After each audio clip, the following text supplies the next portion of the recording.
Salam, axşamınız xeyir olsun əziz dinləyicilər. 13-cü Xəzər Beynəlxalq Yol İnfrastrukturu və İctimai Nəqliyyat sərgisindən hər birinizi salamlayırıq. Hal-hazırda Bakı Expo mərkəzində canlı yayımdayıq.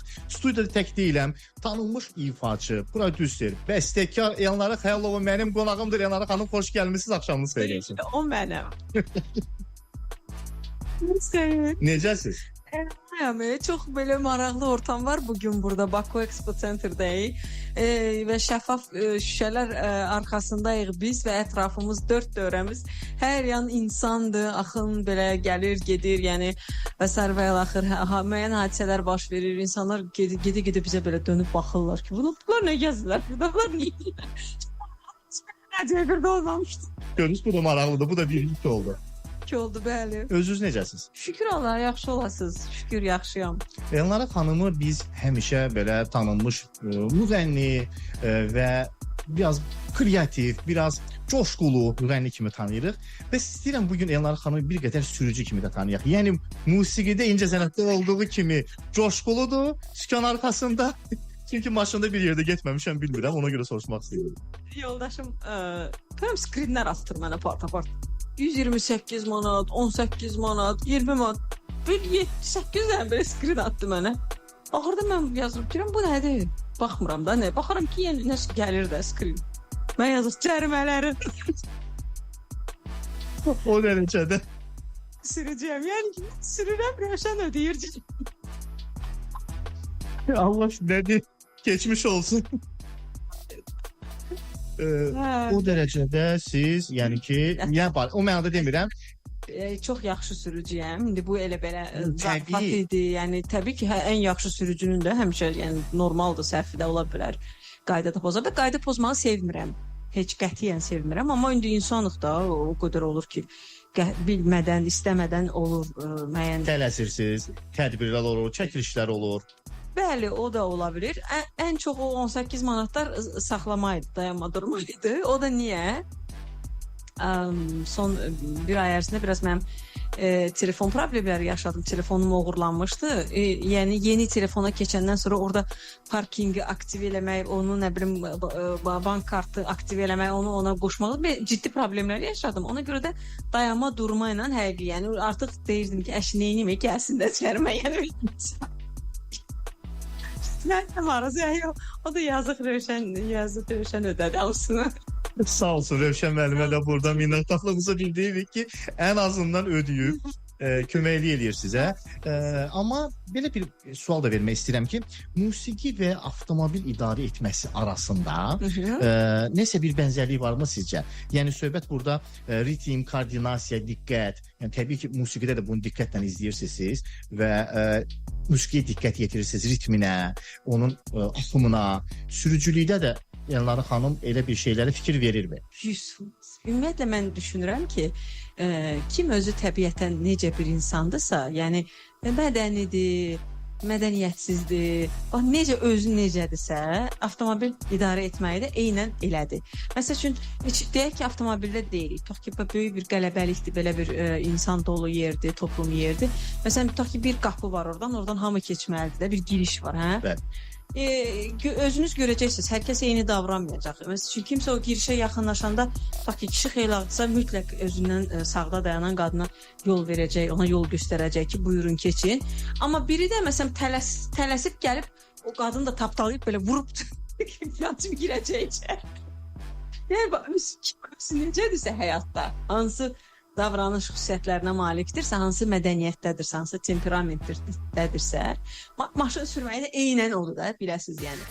Mən çox səbirlə, çox təmkinlə əslində avtomobil idarə edirəm. Yəni bayaqdınızı tələsəndə falan nə qədər tələssəm də, yəni sürət həddini aşım, nə bilim, belə mənim belə xasiyyətim də yoxdur. Yəni nadir hallarda ola bilər də, İraq olsun, nəsə də ölüm-dirim məsələsi olmalıdır da. Yəni bildiniz necə? O dərəcədə. Adətən, yəni özünüz gördünüz ki, mən bugünkü efirə mən düşündüm ki, uzaq yol gələcəm və şəhərdən gələcəm, tıxaca düşmə ehtimalım var.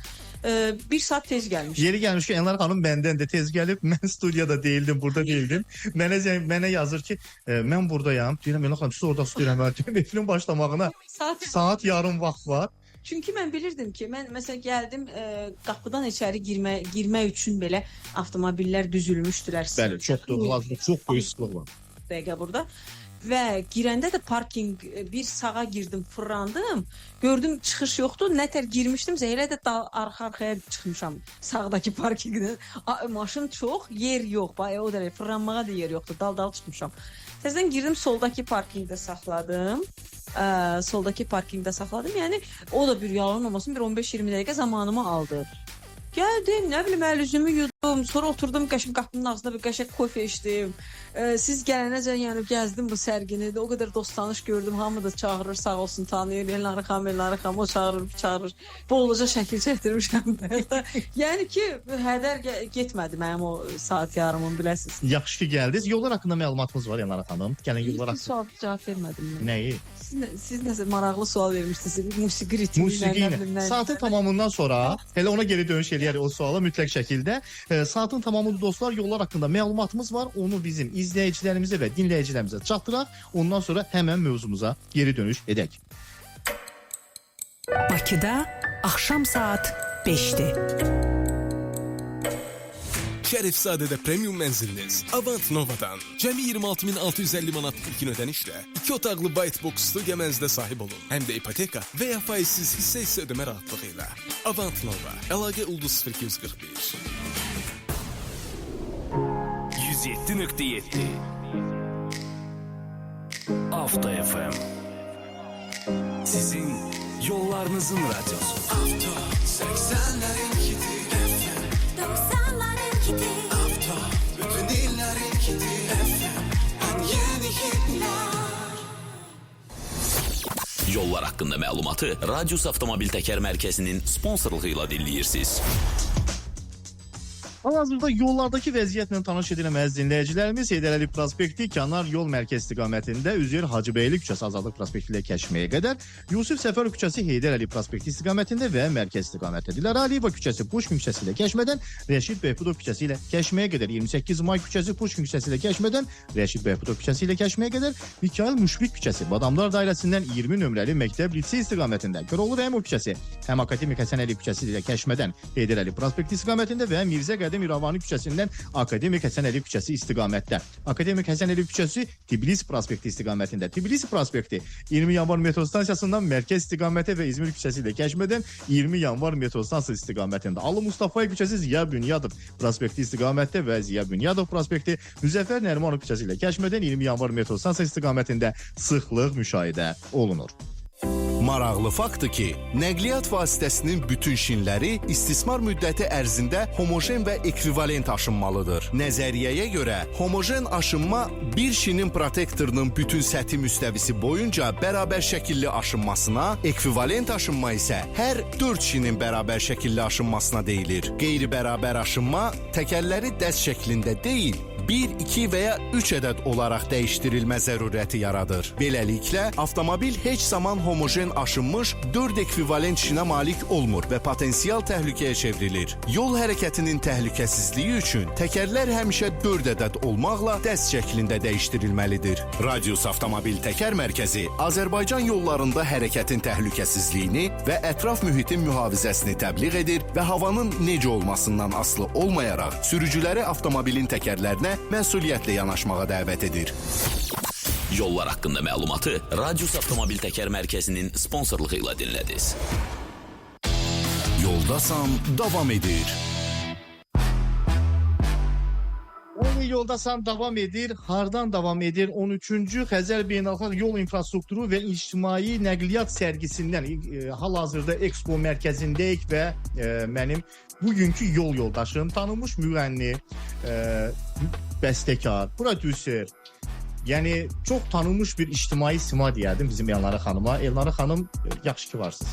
Çox sağ olun. Yaxşı ki siz də varsınız. Dəvət edirsiniz, diqqət edirsiniz, sevirsiniz, seçirsiniz. Çox xoşdur. Təşəkkürlər. Elnarə xanım, bizim o sualımız qaldı. Yəni bəli, musiqi ritmi və avtomobil idarə etmə ritmi. Elə mən əslində əvvəlini başlamışdım cümlənin ki, yəni kim özü hansı temperamentdədirsə, hansı xarakterə malikdirsə, elə də avtomobil sürür.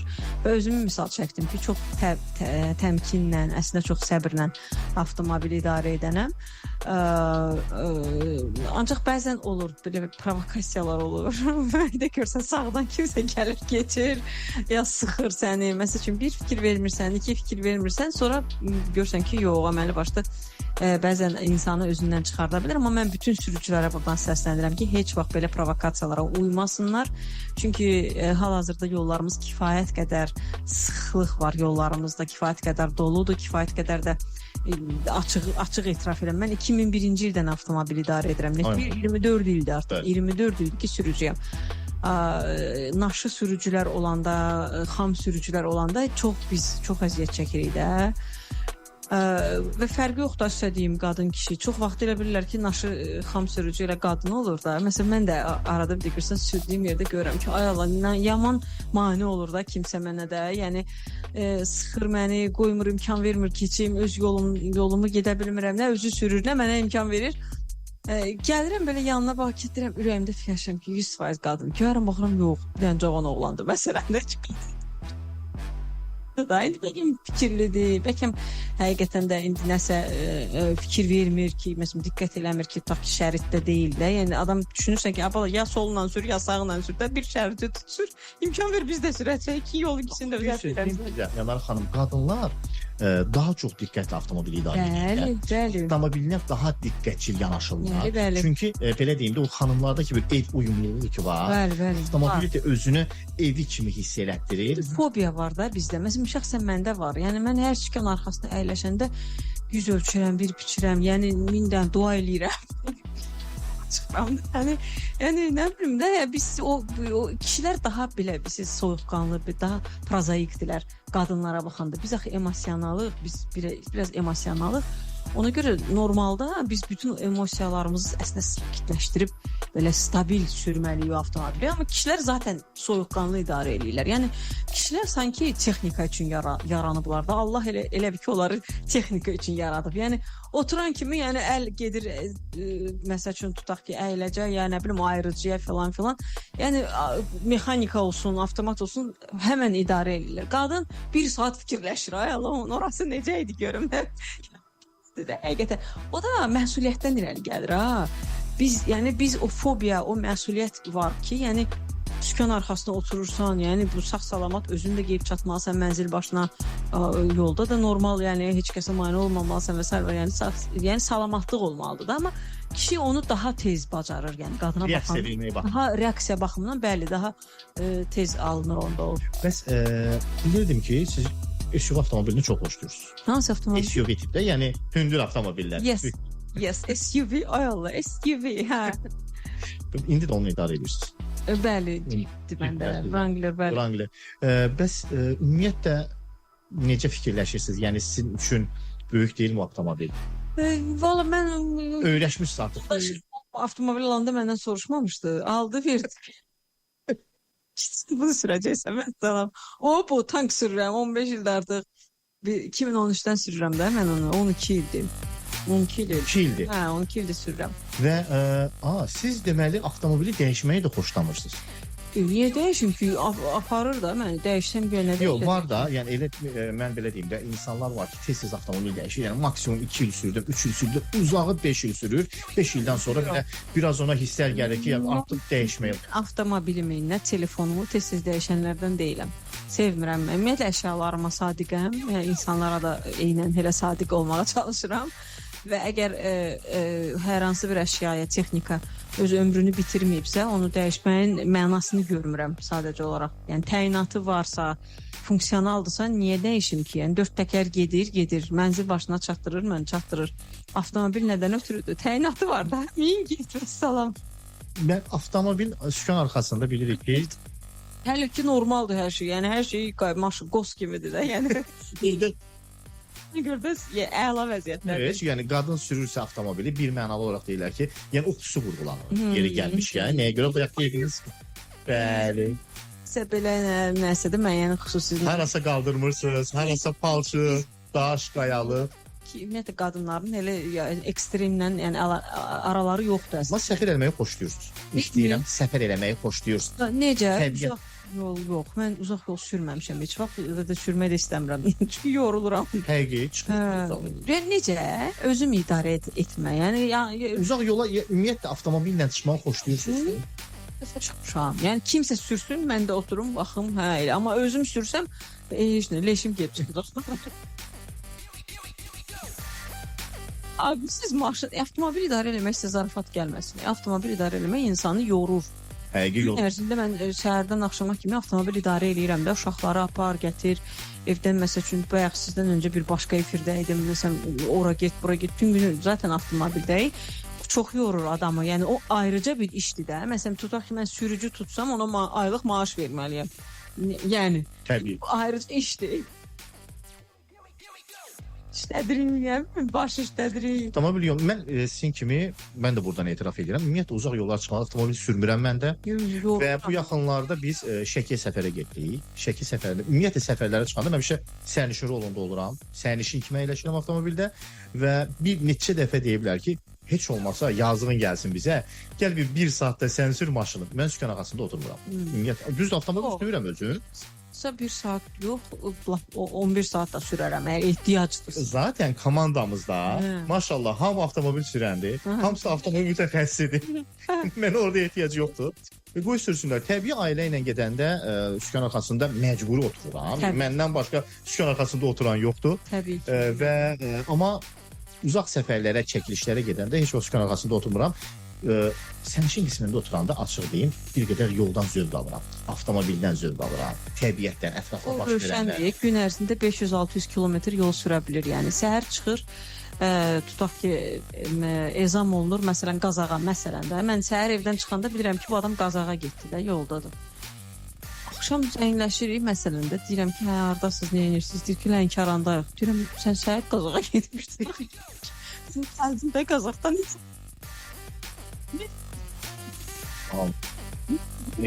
İş budur da, bildiniz necə? Yəni adam bütün günü, yəni işi odur, maşın sürsün, yəni təbii ki işi sürmək deyil, tez çatmaqdır, mənzil başına tez çatdırmaqdır öz heyətini, yəni iş getsin deyənə təbii ki çox vaxtı özü sükan arxasında özü olur.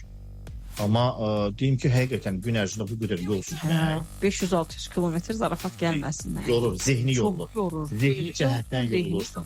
Yəni ümumiyyətlə də yorur, insanı yorur. Bəli. Belə bayaq da onu demək istəyirdim. Sükan arxasında, evdə iş görəndə xanımlar zümzümə eləyir. Sükan arxasında da siz zümzümə eləyən görmüşəm. Bizim üçün də biraz zümzümə oxuyuram sükan. Oxuyun. Nə oxuyum ay Allah, nə oxuyum? İndi bir dəqiqə ağlıma heç nə gəlmir. Bayaq oxuyuram. Bayaqkını oxuyun da. Bayaqkını oxuyuram. Ona görə açım sözlərinə baxım.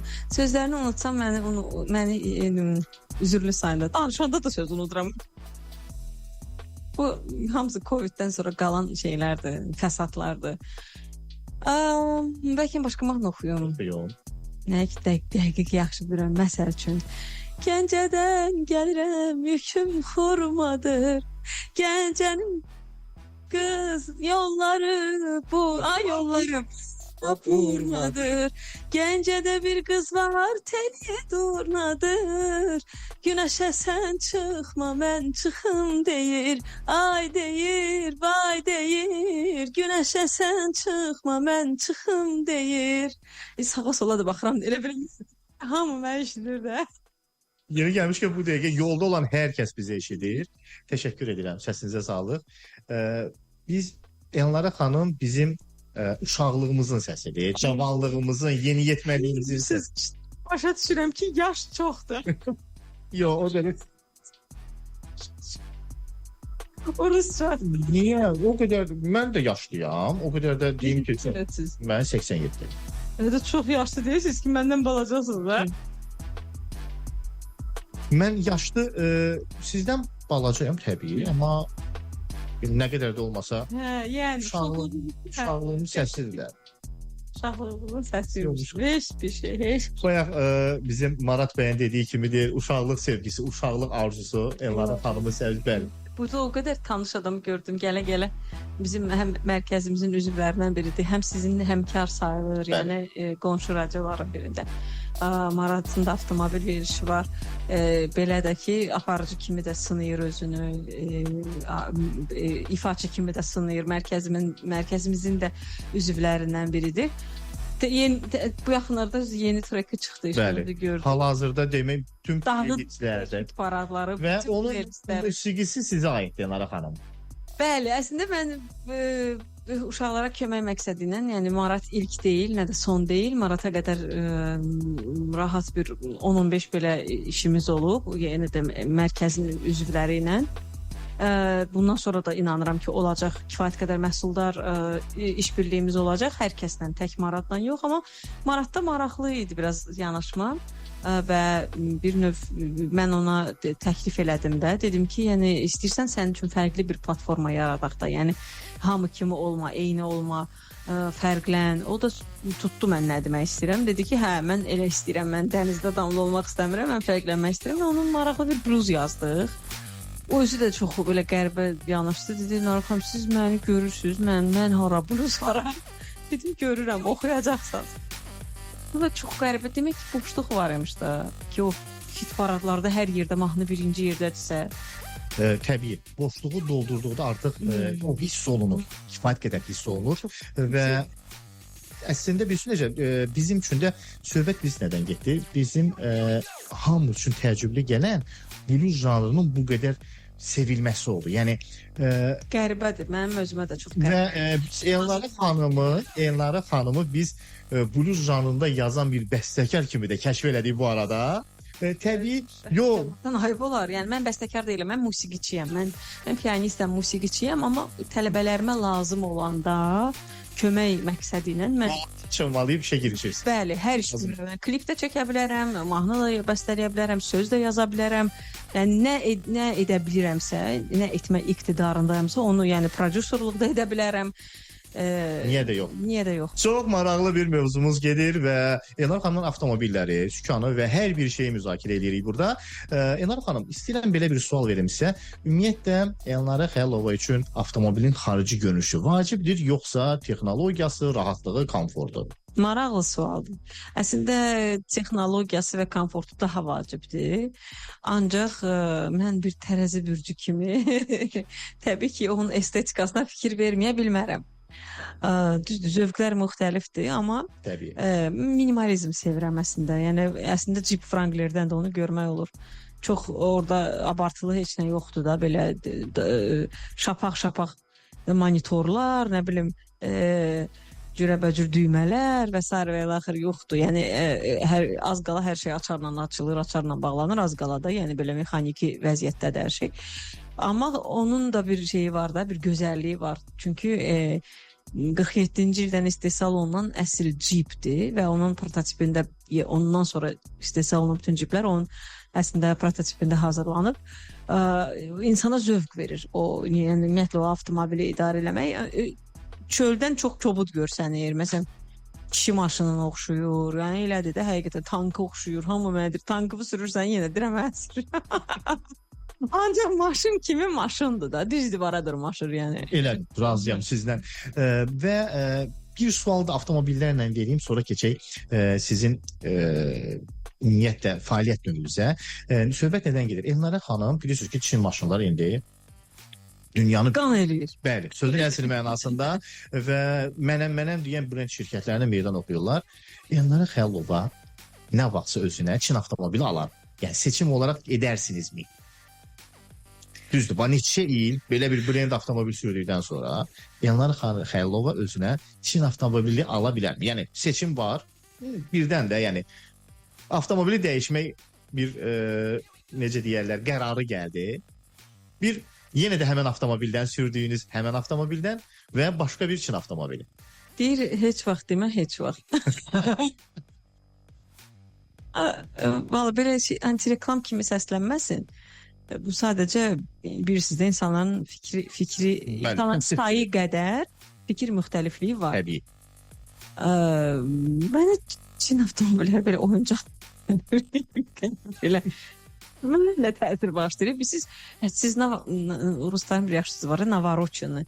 Hədsiz belə çox təchizatlıdırlar da, belə ön kamera, arxa kamera, nə bilim, görsən yağış yağır oradan robot sənə deyir ki, yağış yağır, nə bilim, çətiri götür filan. Neysə də belə var, dostlarımızda var, yəni yaxın tanışlardır bir işləri.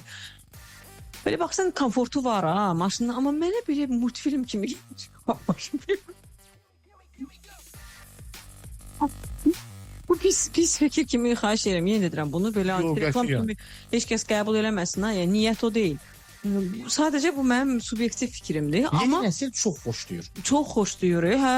Hər bir sensasiya. Qabaq o belə deyim də faraların yerində avtomobili açanda yazır sabahın xeyir, xoş gəlmisən.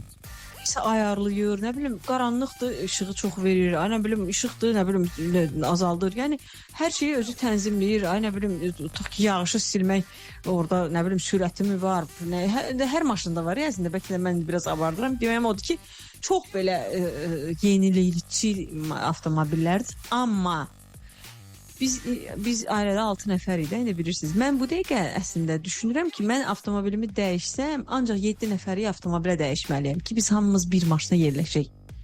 Ertuğrul da böyüyür. Yəni biz indi bu dəqiqə 6 nəfər bir maşında hərəkət edə bilmirik. Adətən harasa qonaq gedəndə 2 maşın çıxırıq evdən. Məcbur da yerləşmirik. Hayır. Hə, çox istəyərdim ki, 7 nəfərlik bir avtomobil olsun, amma möhkəm maşın olsun da, bilmirəm. Volvo ola bilər, 7 nəfərliyi varsa, bilmirəm. Biraz da Elnarə xanım el yaradıcılığı mərkəzindən danışaq. Necə oldu bu el yaradıcılığı mərkəzi? Ərsəyə gəldi və el yaradıcılığı mərkəzini ərsəyə gətirmək fikri necə başlandı sizdə? Yəni necə oldu ki, siz el yaradıcılığı mərkəzini?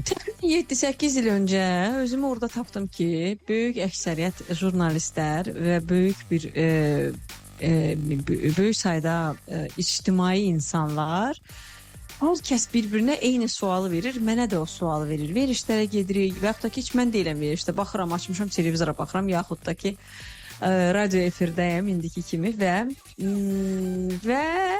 bizim şəklimizi çəkirlər və mən həm poz verməliyəm və həm də danışmalıyam. İndi çalışacağım ikisinin birindeydim. Demək, olur tez-tez bizə suallar verirlər. Hər təbii ki, bu fəaliyyətimizlə bağlı və ən çox tez-tez 7-8 il öncə tez-tez rastlaşdığımız suallardan biri də o idi ki, Elnarə xanım, bayağılıqla necə mübarizə aparırsınız? Bayağı musiqi ilə, bayağı ifaçılarla, bayağı ifalarla necə mübarizə aparırsınız? Mən də başa düşdüm ki, yəni əgər bu sual tez-tez verilirsə, demək burada ciddi problem var. Yəni burada nəsə yaşanır da, yəni nəsə baş verir ki, bu sual bizə tez-tez verirlər. Özü tək mənə vermirlər. Həmkarlarımıza da verirlər və s. və axır və mən anladım ki, bununla bağlı nəsə bir tədbir görülməlidir, təcili. Təbii ki, mən özümü düşünürəm. Mən başqa heç kəsi heç nəyə sövq edə bilmərəm. Öz adımdan mən düşündüm ki, özümə sual verdim ki, Elnarə, sən nə edə bilərsən? Nə edə bilərsən ki, bax bu bayağılığı aradan qaldırmaqdan ötürü daha nə edə bilərsən? Bax bu günə kimi elədiklərin üstünə gəl, daha nələrsə də nə edə bilərsən? Düşündüm ki, bir mərkəz yaratmaq olar və ora ətrafıma özüm əqidədə, özüm ağılda, özüm zövqdə, özüm vizyonda, özüm dünya görüşündə gəncləri toplamaq. Təbii ki, həmkarlarımı da mən ilk açan gündən bəri televiziyalarda dəvət etdim ora bütün də, yəni media sağ olsun, hər kəs dostumuzdur, onsuz da hamı bir-birini tanıyır. Dəvət elədim və dedim ki, ad-bad, yəni dostlarımın, musiqiçi yoldaşlarımın adını çəkdim. Dedim ki, hamınızı gözləyirəm, qapımız açıqdır. Gəlin, el yaradıcılıq mərkəzində master-klasslar verin. Verim sizə otaqlar çox, hərəzi bir otaq verin, girin master-klass deyin. Yəni saat hesabı götürün, başlayın dərs deməyə. Yəni nə mənada bu təbii ki, hamısı təbliğat xarakterli işlərdir və mən bir neçə dəfə özüm də ekskursiya kimi olub ki, bəzi müəyyən bir qrup insanları ya hansısa bir üzv olduğum hansısa bir komandanımı ya bilməm başqa bir tutaq ki, nəsə bir qurum olmasın, lap bir assosiasiya olsun, birlik olsun, fərqi yoxdur da. Yəni bir qrup insanı o qədər olub ki, yığmışam ətrafıma, məsələn, ekskursiya kimi gətirmişəm bizə mərkəzə ki, gəlin tanış olun da. İndi hərənin evində, tanışında, bir işində, qonşusunda, nə bilim, bir də görsən olur da, oxumaq istəyənlər olur, vokalla məşğul olmaq istəyənlər olur, pianino dərsləri olur, bizdə səlfəcə dərsləri olur, abituriyentlərimiz olur yeri gəlmişkən. Nə gözəl. Bugünə qədər də kimləri hazırlamışıqsa, yalan olmasın bir 4-5 tələbə hazırlamışıq. Hamısı da giriblər, incəsənətə giriblər. Ay maşallah. Üzümüzü ağ eləyiblər, hə. Yəni mən orada tək deyiləm. Böyük bir komanda çalışır. Vokal müəlliməmiz var.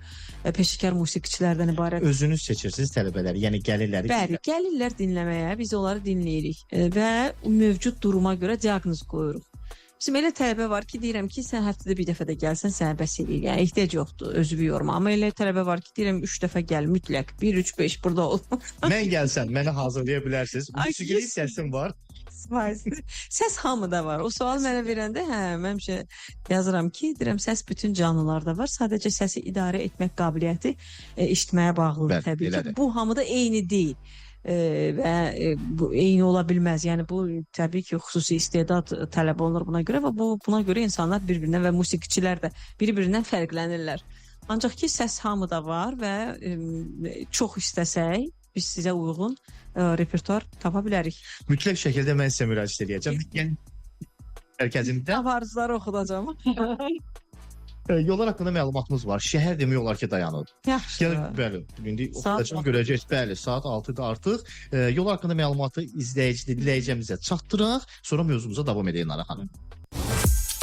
Yollar haqqında məlumatı Bank of Baku'nun sponsorluğu ilə dinləyirsiniz.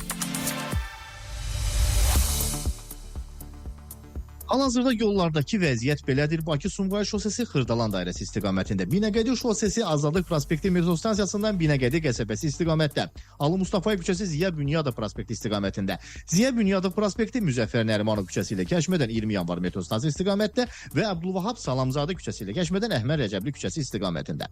Tbilisi prospekti İzmir küçəsi ilə Kəşmədən 20 yanvar metro stansiyası istiqamətdə, Abdülvahab Salamzadə küçəsi Ziya Bünyadov prospekti istiqamətində, Heydər Əliyev prospekti Köməkçi yol mərkəz istiqamətində, Yusif Səfərov küçəsi Heydər Əliyev prospekti istiqamətində və mərkəz istiqamətdə, Xətai prospekti Heydər Əliyev prospekti istiqamətində, Mirzə Qədim İrəvani küçəsi Koroğlu Rəhimov küçəsi istiqamətində, Koroğlu Rəhimov küçəsi Akademik Həsən Əliyev küçəsi ilə Kəşmədən Heydər Əliyev prospekti istiqamətdə, Fətəli xan Xoyski prospekti Gənclik metro stansiyasının qarşısından Həsənoğlu küçəsi istiqamətdə, Atatürk prospekti Ziya Bünyadov prospekti istiqamətində, Rəşid Behbudov küçəsi Mərkəzi Bank istiqamətdə, 28 may küçəsi Puşkin küçəsi ilə Kəşmədən Rəşid Behbudov küçəsi ilə Kəşməyə qədər, Dilarə Əliyeva küçəsi Puşkin küçəsi ilə Kəşmədən Rəşid Behbudov küçəsi ilə Kəşməyə qədər, Bakıxanov küçəsi İnşaatçılar prospekti ilə Kəşmədən Dədə Qarqud parkı istiqamətində, Mikayıl Hüseynov prospekti Bayraq meydanının qarşısından Azneft dairəsi istiqamətdə, Tbilisi prospekti 20 yanvar metro stansiyasından mərkəz istiqamətində, Azadlıq prospekti Salatın Əskərova küçəsi ilə Kəşmədən Dilarə Əliyeva küçəsi ilə Kəsişməyə qədər və Mikayıl Müşfiq küçəsi Badamdar dairəsindən 20 nömrəli məktəb lisey istiqamətdə uzun bir sıxlıq müşahidə olunur. Tibb sahəsində çalışırsınız? Bank of Baku'da sizə özəl komissiyasız kredit var. İndi tibb işçiləri 50.000 manatadək nağd pul kreditini Bank of Baku'dan 0% komissiya ilə əldə edə bilər. Ətraflı 145. Bank of Baku 18 fevral 2005-ci il tarixli 247 nömrəli lisenziya ilə fəaliyyət göstərir.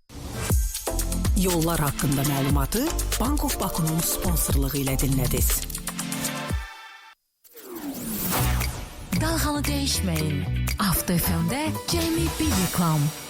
Trendyol istifadəçilərinə şad xəbər. Bir bankın kredit limitindən yararlan. Ödənişini 2 ay ərzində 4 hissəyə bölərək ödə. Özü də heç bir faiz və komissiya olmadan. Kreditdən istifadə üçün tətbiqdə sadəcə PIN kod və mobil nömrəni əlavə etmək kifayətdir. Bir bank Azərbaycan Respublikasının Mərkəzi Bankı tərəfindən verilən 14 may 2025-ci il tarixli 244 nömrəli bank lisenziyası əsasında fəaliyyət göstərən Kapital Bankın əmtəə nişanıdır. Avto FM-də reklam yerləşdirmək üçün 012 311 30 11. Sürətini bizimlə tənzimlə.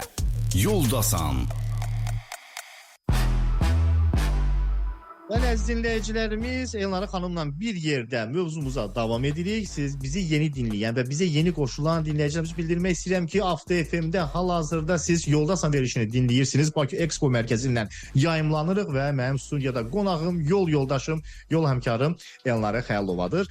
Elnarə xanım, biz qalmışdıq el yaradıcılığı mərkəzində və mən də artıq gəlirdim sizin yanınıza hazırlığa. Mənə də dəstək olacaqdınız oxumaqda. Bəli. Və ümumiyyətlə bilmək istəyirəm ki, tələbələrinizi o musiqi seçimi, musiqi duyumunu necə hiss edirsiniz? Ümumiyyətlə sizin timsalınızda istəyərdim hal-hazırda bir elan verim. Buyurun. burada özünü hər kəs görə bilər. Yəni bu mərkəz, el yaradıcılıq mərkəzi, arada biz uşaqlarla zarafatlaşırıq, deyirik bura el yaradıcılıq və reabilitasiya mərkəzi. Siz burada həqiqətən də bütün qayğılarınızı unuda bilərsiniz, bütün stressinizi ata bilərsiniz. O mikrofonu kəlinizə alırsınız, başlayırsınız oxumağa. İnsan həqiqətən də bütün dərdini, sərini, ağrısını, acısını unudur və həmən an üçün siz o müəyyən bir emosional fon yaranır da. Bəlkə kiminsə üstünə qışqırmaq istəyirsən, rock oxuya bilərsən. Rock oxuyub bolca qışqırıb belə bir növ o emosiyanı içindən çıxarda bilərsən əslində də. Yəni musiqi belə bir şeydir. Əslində terapiyadır. Və sizin timsalınızda mən hər kəsi dəvət eləmək istəyirəm. Yəni vacib deyil bizə müraciət edənlər hamısı mütləq şəkildə musiqiçi olsun və yaxud da ki musiqi ilə məşğul olmaq istəyənlər olsun. Həkimlər də gələ bilər ora bizə, dövlət qulluqçuları da gələ bilər, belə pis də çıxır, millət vəkilləri də gələ bilər. Yəni yetər ki o istək olsun adamda. Məsəl üçün deyək ki, bir uşaqlıq arzusu var, ancaq reallaşdıra bilməyib də. Məsələn, başqa istiqamətdə gedib, aparıcı olub, yaxud da ki, nə bilim, avtomobil ustasıdır. Misal üçün deyirəm. Ha. Ancaq indi amma oxudursan, baxsan, onlara qabağımıza çıxır sosial şəbəkələrdə. Baxsan fəhlədir, bənnadır, amma oxuyur, baxsan ki, nə gözəl səsi var. Yəni o Allah vergisidir, o istedaddır. Ya var, ya yoxdur da və də dediyim kimi hər kəsdə fərqli-fərqlidir. Mən demək istəyirəm ki, 7-dən 77-yə və bütün peşə sahibləri əslində bizə çox rahat şəkildə müraciət edə bilərlər. Öz uşaqlıq arzularını həyata keçirə bilərlər, reallaşdıra bilərlər bir növ bizdə. Yəni biz onlarla həm prodüser mərkəzi kimi, həm bir növ yəni onların ulduzunu yandıra bilən, işığını yandıra bilən bir komanda kimi təbii ki çalışmağa hazırıq. Həmçinin də sizdən. Təşəkkürlər.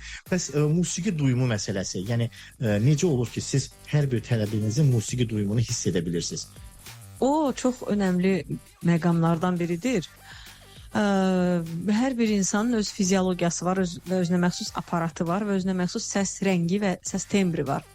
Və təbii ki, biz aparatımızı öyrədəndə müəlliməmiz, vokal pedaqoqumuz hər tərəfli öyrədir o aparatı uşaqlara, nəzəriyyəni keçir. Yəni bütün registrlərdən, pozisiyalardan, mövcud pozisiyalardan və mövcud texnikalardan, melizmatikadan, melizmlərdən istifadə qaydası var. Yəni səs necə əmələ gəlir, harda əmələ gəlir, hara yönləndirilir, necə istiqamət götürür və necə formalaşır və hansı vəziyyətlər ala bilir. Hansı əhval-ruhiyyədə söylənilə bilir bu və digər musiqi. Bunun hamısı böyük bir elmdir, biləsiniz. Və orada duyğu çox incə məsələlərdən biridir. Sizə bir söz deyim, duyumdan əgər söhbət gedirsə. Çünki ola bilər ki, mükəmməl bir ifaçı gələ bilər ki, olur, belə də olur. Baxırsan ki, mükəmməldir də, adamın eşitməsi də dörd-dörtlük, yəni. Melizmlər hamısı yerində, yəni oxuyur da adam, gül kimi oxuyur da, başarırsan. Amma emosiya yoxdur. Yəni hissiyat sıfır. Yəni çatdıra bilmir. Mahnının emosional fonunu çatdıra bilmir. Yəni sən dinləyirsən musiqini, anlaya bilmirsən. Adam kədərdən oxuyur, qəmdən oxuyur, yoxsa şən əhval-ruhiyyədən oxuyur? Yoxdur. Yəni emosiya yoxdur.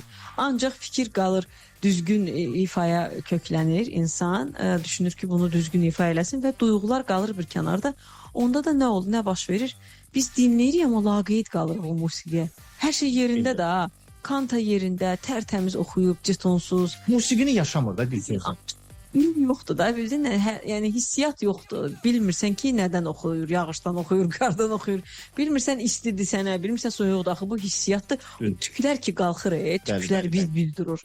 O elə belə deyil ki, o emosional fondur da. Yəni əgər o ötürə bilirsə o tamaşaçıya onu, eybi yox, qoy balaca səs olsun, diapazon balaca olsun, mən razıyam. Ancaq orada əgər ehtiyacdırsa, tutaq ki, adam nitq pozisiyasında orada söhbət eləməlidirsə, Allah rəhmət eləsin, rəhmətli Rafiq Babayev Əlvida mahnısını dinləmisiniz də necə xor. Əlvida o günlər, əlvida ulduzlu gecələr. Yəni həm oxuyur, həm arada söhbət eləyir adam bilsiz və həqiqətən adamın tükləri biz durur da. Yəni orada ehtiyac yoxdur belə böyük bir səs göstərməyə və yaxud da ki, Pavarotti kimi oxumağa heç ehtiyac yoxdur. Bir dənə yeganə ehtiyac odur ki, o sözləri, bir də o emosional fonu lap yeri gəndə şeir kimi çatdırasan tamaşaçının yaxud da ki, dinləyicinin nəzərinə. O alındısa, bitdi. Yəni sən artıq o müəyyən bir auditoriya hesab elə ki, artıq maliksən, sən artıq öz dinləyicin var və sərbəlaxır. Və o var tələbələr ki, oxuyur. Məsələn, görürsən ki, bu ancaq qərb yönümlüdür də, bu şərq oxumur. Yəni Azərbaycan malları az-az müraciət edir, türk mallarına az-az müraciət edir. Ümumiyyətlə şərqə az müraciət edir, ancaq qərb yönümlüdür. Yəni əsas etibarıyla ingilis dilində oxuyur, rus dilində oxuyur, qərb mellizmləri və s. və axır. Və əksinə olur. Adam baxırsan ki, şərqə daha çox üstünlük verir, amma qərbdən məsələn heç nə oxuya bilmir. Yəni dil bariyeri var və yaxud da ki, o mellizmlər yoxdur da, canında yoxdur da. Təbii ki, biz o istiqamətə də işlər aparırıq. Məsələn, mən istəyirəm ki, bizim uşaqlarımız hər tərəfli olsunlar, amma yenə də 100%lik nəticə, yəni mən orada söz verə bilmərəm. Çünki insanın tamamilə öz istedadına, öz bacarığına və qabiliyyətinə və məqsəd yönlülüyünə bağlı bir məsələlərdir də bu. Düzdür. Yəni adam mütəmadi olaraq ara kəsmədən dərsə gəlirsə, heç olmasa ən az həftədə bir dəfə dərsə gəlirsə, o kontakt itmir. Yox, 3 ay gəlir, 5 ay gəlmirsə, təbii ki, orada artıq mən yüksək nəticə söz verə bilmərəm. Elnarə xanım, çox sağ olun, gəldiniz. Siz sağ olun. Mənlə yol yoldaşı oldunuz. 1 saat boyunca olur. Burada belə deyək də studiya deyil, belə bir şeylər də olur burada. Yol yoldaşı oldunuz. Fikirlərinizi, öz duyğularınızı bizlə bir yerdə bölüşdünüz və düşünürəm ki, El Yaradıcılıq Mərkəzi yaxın vaxtlarda daha geniş bir tələbə auditoriyası qazanacaq, İnşallah. daha çox olacaq. İnşallah. Və ümid edirəm ki, mən də onlardan biri olacağam. Gəlin, gözünüz üstə yerinizdə. Təşəkkür edirəm və sizə hər zaman təhlükəsiz, sağlam, əmin-aman bir yol arzulayıram. Amin. Bütün sürücülərə. Və hər zaman siz xəta-baladan uzaq olasınız və hər bir və sizə yalnız və yalnız uğur arzulayıram. Təşəkkür Sizin cümləmizə. sizin necə deyək, Bütün skan arxasında olan bütün sürücülər hamısı sağ-salamat çatsınlar mənzil başına. mən də amin deyirəm sizin bu arzulara. Sizlə növbəti efirlərdə yenə də görüşərik. Yaxşı ki varsınız, yaxşı ki gəldiniz.